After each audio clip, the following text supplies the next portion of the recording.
Hello, everyone. Dr. Mad here. Let's get mad about A Christmas Carol. So, this is the last video for Stave 1.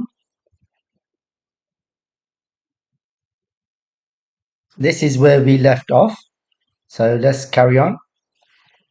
But you were always a good man of business, Jacob, faltered Scrooge, who now began to apply this to himself. Business? Cried the ghost, wringing its hands again. Mankind was my business. The common welfare was my business. Charity, mercy, forbearance, and benevolence were all my business. The dealings of my trade were but a drop of water in the comprehensive oceans of my business. So, what's happening here, if you remember, in this paragraph, old Marley was regretting his life. He had wasted it. He was crying over it, that he hadn't done good for others. And Scrooge is starting to recognize that in himself. But he tries to find comfort in the fact that he says, "Oh, but you were good at business." So he's still trying to suggest or convince himself that as long as you're good at business, nothing else matters. But the ghost says, "Business, mankind was my business."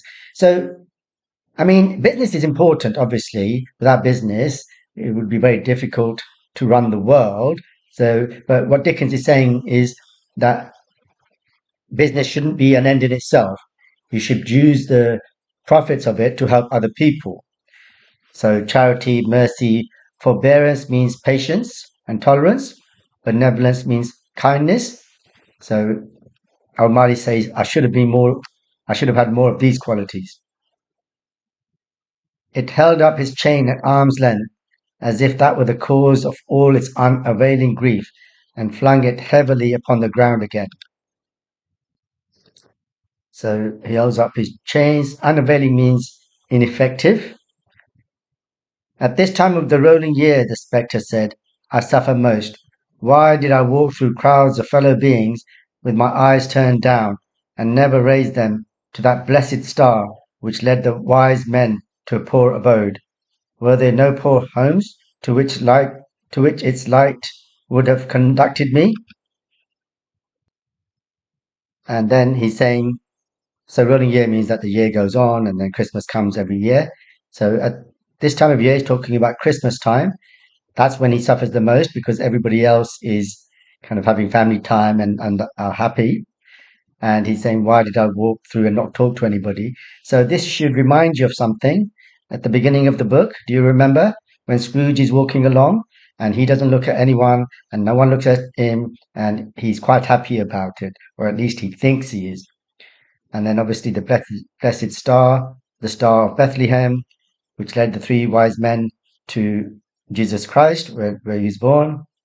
And here, he's just being metaphorical that could I have not looked up and gone and said hello to people and maybe gone to the home of somebody poor and helped them.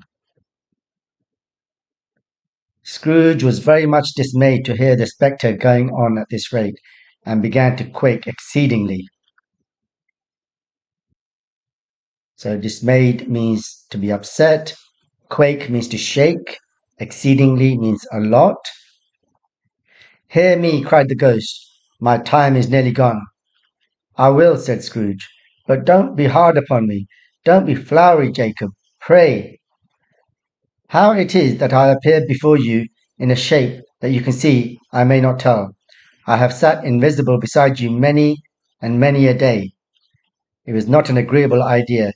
Scrooge shivered and wiped the perspiration from his brow. So, what he's saying here, Scrooge, is don't be metaphorical with me. Just tell me plainly what are you trying to say. And then Marley says, I can't tell you why I've been allowed to appear like this to you, that you can see me. I've actually sat beside you invisible before and you never saw me, but today you are allowed to see me. And obviously that's a bit disturbing, isn't it? So Scrooge shivers about that, and perspiration means sweat from his forehead. That is no light part of my penance, pursued the ghost.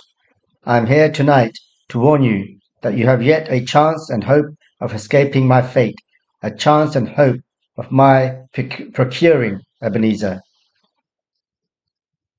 And here he's saying, so penance means a punishment that you inflict on yourself, that you give yourself to kind of make up for something that you've done wrong, okay? And Marley says, I'm here to warn you that you've got a chance to change, to escape what happened to me.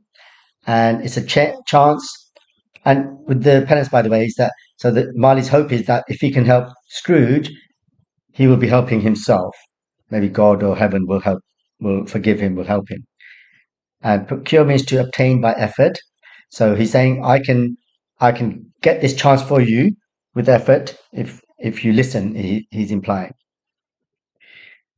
You're always a good friend to me, said Scrooge. Thank you, thank you. You will be haunted, resumed the ghost, by three spirits. So resume means to start again or carry on. So three ghosts, three spirits. Scrooge's countenance fell almost as low as the ghost's had done. So this is referring back when Marley's jaw dropped down to his chest. Countenance means face. So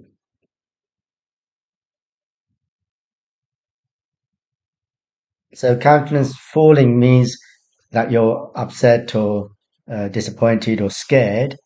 So it's difficult to say why he's scared. I mean, he's obviously probably scared of ghosts, right? As most people are. But maybe he also doesn't want to acknowledge that there's anything wrong with him, that he needs to change. So he says, is that the chance and hope you mentioned, Jacob? He demanded in a faltering voice. So faltering means hesitating. It is. I think I'd rather not, said Scrooge. Without their visits, said the ghost, you cannot hope to shun the path I tread. Except expect the first tomorrow when the bell tolls one. So shun means to reject, and he's saying that the first ghost or the first spirit will come tomorrow morning at 1 o'clock in the morning. Couldn't I take them all at once and have it over, Jacob? Hinted Scrooge. Maybe this is meant to be a little bit of humour here on Dickens' part.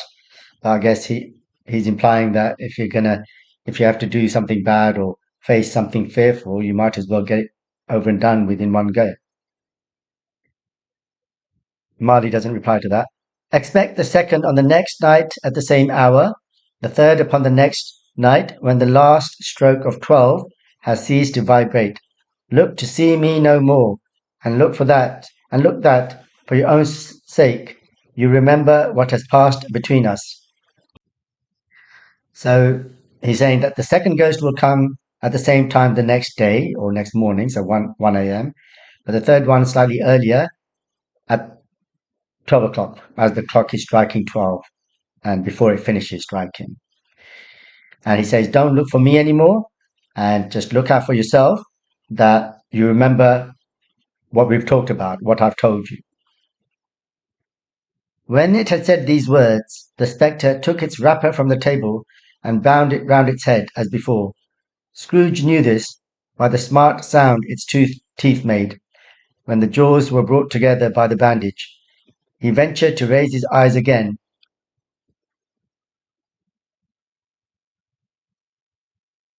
and found his supernatural visitor confronting him in an erect attitude with its chain wound over and about its arm. Sorry about that. I think there's a slight glitch there in the system. Never mind. Okay, so this is the back. So if you remember earlier on, Marley was wearing a bandage around his head to keep his jaw in place. So he now takes it and wraps it up as before. But Scrooge only knows this by the fact that the teeth, when his jaw goes back in place, they make a sound because Scrooge is still looking at the floor. Okay.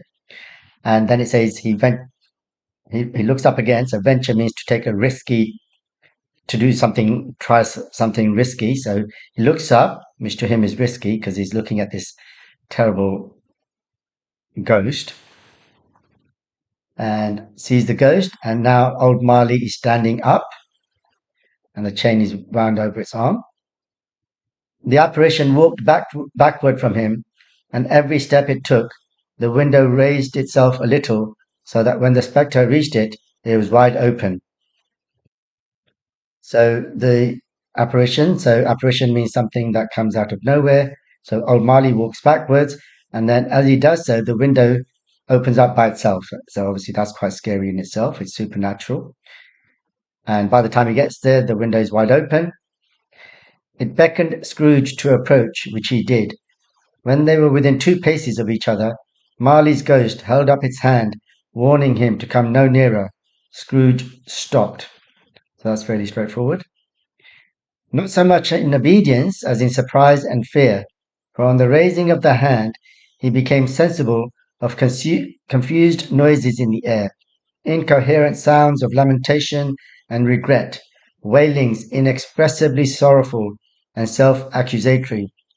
The spectre, after listening for a moment, joined in the mournful dirge and floated out upon the bleak, dark night.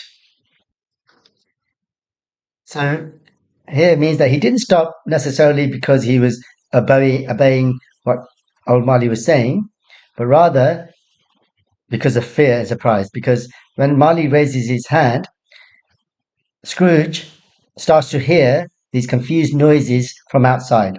So incoherent means they don't make sense.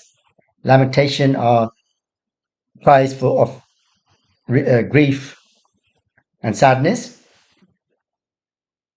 And wailings is another word for crying, similar sort of crying. Self-accusatory, so accusing themselves, accusing yourself. Spectre, remember, means ghost. Mournful, dirge. So mournful is another word for sad, and dirge, it's a bit like a lamentation. It's a song for the dead. And bleak again means cold and miserable. Scrooge followed to the window, desperate in his curiosity. He looked out. The air was filled with phantoms, wandering hither and thither in restless haste, and moaning as they went. Every one of them wore chains like Marley's ghost. Some few, they might be guilty governments, were linked together. None were free. Many had been personally known to Scrooge in their lives. He had been quite familiar with one old ghost in a white waistcoat with a monstrous iron safe attached to its ankle, who cried piteously at being unable to assist a wretched woman with an infant whom it saw below upon a doorstep. The misery with them all was, clearly, that they sought to interfere for good in human matters and had lost the power forever. Okay, so when he looks out, he sees all these ghosts floating. Hither and thither means here and there. Haste means speed. They're all moaning. They're all wearing chains. And here, Dickens is kind of criticizing the government, right? So this is obviously part of the context that we talked about in the context video. And he's saying that he actually recognizes some of them. And in one particular one, he recognizes. It doesn't say whether it's a man or a woman. And trying to help this poor woman with the baby. So probably these are incidents that happened in real life, and they didn't help then, and they wish that they could go back and help now. But they can't help them now, because obviously they don't actually have any physical powers to do anything. So it's too late. Whether these creatures faded into mist or mist enshrouded them, he could not tell, but they and their spirit voices faded together, and the night became as it had been when he walked home. And then slowly the creatures fade away, but he doesn't know whether they actually move away or whether the mist just covers them. So enshroud means to cover, and slowly the night goes back to the way it was when he was walking home. Scrooge closed the window and examined the door by which the ghost had entered. It was double locked, as he had locked it with his own hands, and the bolts were undisturbed. He tried to say humbug, but stopped at the first syllable, and being, from the emotion he had undergone, or the fatigues of the day, or his glimpse of the invisible world, or the dull conversation of the ghost, or the lateness of the hour, much in need of repose, went straight to bed, without undressing, and never returned to his bed. He slept, without waking, and fell asleep upon the instant. Okay, and then here he looks at the door, he can see it's still closed, so obviously the ghost must have come in through supernatural means. And then fatigues means tiredness, invisible world, the supernatural world, the ghost that he's seen. Now, the word dull here doesn't mean boring, it means depressing or gloomy. Yeah, it doesn't mean boring in this context. And repose means to rest. So, because of all the tiredness and the depressing conversation he's had with the ghost, he's really, really tired. So, he goes to bed. Okay, so let's now have a look at a summary of chapter 1, Stave 1. So the story begins with confirming that Jacob Marley, Scrooge's old business partner, is definitely dead. The writer then presents Scrooge as a solitary, stingy man. Scrooge's nephew arrives to invite him for Christmas lunch or dinner the next day with his family, but Scrooge refuses. He hints that he is not in favor of family life because a wife and children cost money.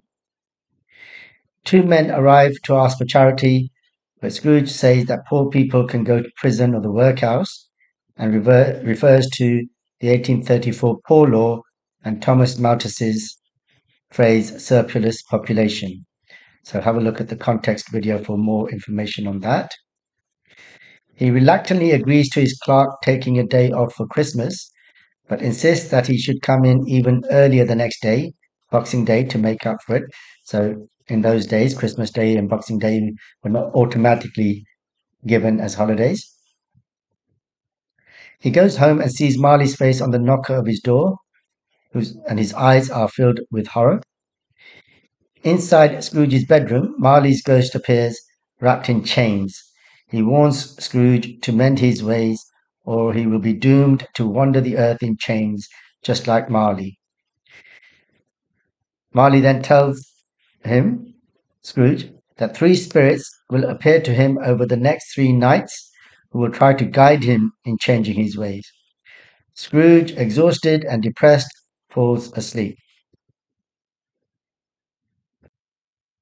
Now, I'm going to actually go through these questions and give you the answers verbally. The answers are on the next slide, but once you've heard the explanations, I want you to answer the questions yourself without looking at the answers, and hopefully you will be able to. If not, you can obviously rewind the video. That's the whole point of this. And you need to get to the point where you can answer these questions without thinking, without listening to the video again. Okay, so learning happens. That's how learning works, by repetition. Okay, so question 1: why must we be certain that Marley is dead? Because otherwise, when we see the ghost, we won't believe it's a ghost. We will just think, oh, it's Marley. What is the difference between solitary and lonely? I mean, by the way, if you want to obviously answer these questions yourself first, you can pause the video and answer them yourself. See how many you can answer. Okay, so I'm just going to pause for a second if you want to pause the video. Okay, I'm going to carry on now and giving you the answers. What is the difference between solitary and lonely? So they both mean alone, but solitary means you want to be alone. Lonely means that you don't. Why is Scrooge not in favor of family life? He thinks it's a waste of money. Spending money on wife and children is a waste. Which poor law is referred to in this chapter? So it's the 1834 Poor Law. Whose phrase does Scrooge refer to, and what is the phrase? So it's Surplus Population by Thomas Malthus. What does Scrooge see on the knocker of his door when he gets home? And what do his eyes look like?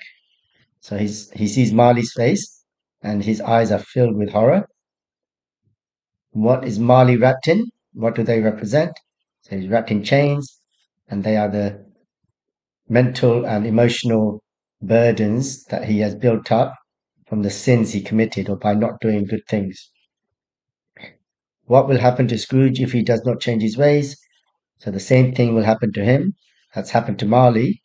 He'll be forced to wander the earth wrapped in chains, heavy chains. Who will help him to change? So three spirits will arrive and help him to change. So there are the answers in writing. So stop the video here and now try to answer the questions yourself before you look at the answers on the next slide and check, or you can rewind and listen to my answers again. Or if you really don't know what's going on here, then you need to go back and listen to all the videos for Stave 1, or you might want to finish the course first and then come back. So everything, when you do learning, you have to do it 2 or 3 times, okay? That's the bad news, guys, but the good news is that it's the same for everybody. Okay, so there are the answers. And then here are some key quotations. Solitary as an oyster, bar humbug, are there no prisons, are where the chains are forged in life, mankind was my business.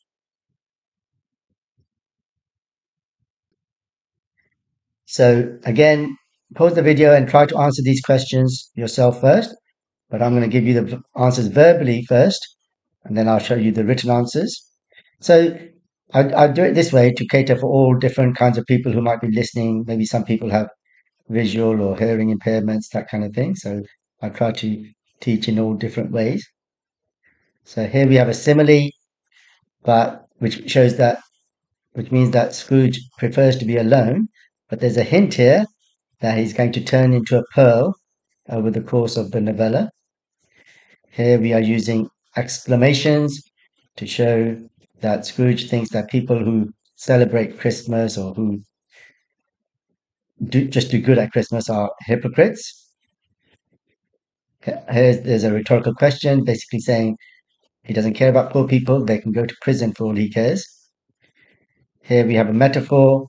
So these chains are mental, emotional, metaphorical chains that have been built up through doing bad things or at least not doing good things for other people.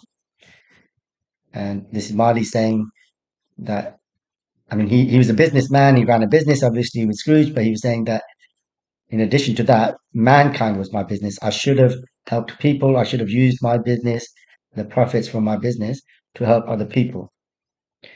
Okay, so I'm going to just move to the next slide where the written answers are. If you want to try and answer these questions first before you go to the next slide, you can do that. So 3, 2, 1. There are the written answers. Okay, so I'll just go back to the questions. So pause the video here and now try to answer the questions yourself. Of course, you can expand on what I've said. I've given you very brief answers. Okay, and now finally, as always, if you found this video useful, please do subscribe and tell all your friends. And I will see you in the next slide, in the next video, when we will look at Stave 2, Chapter 2.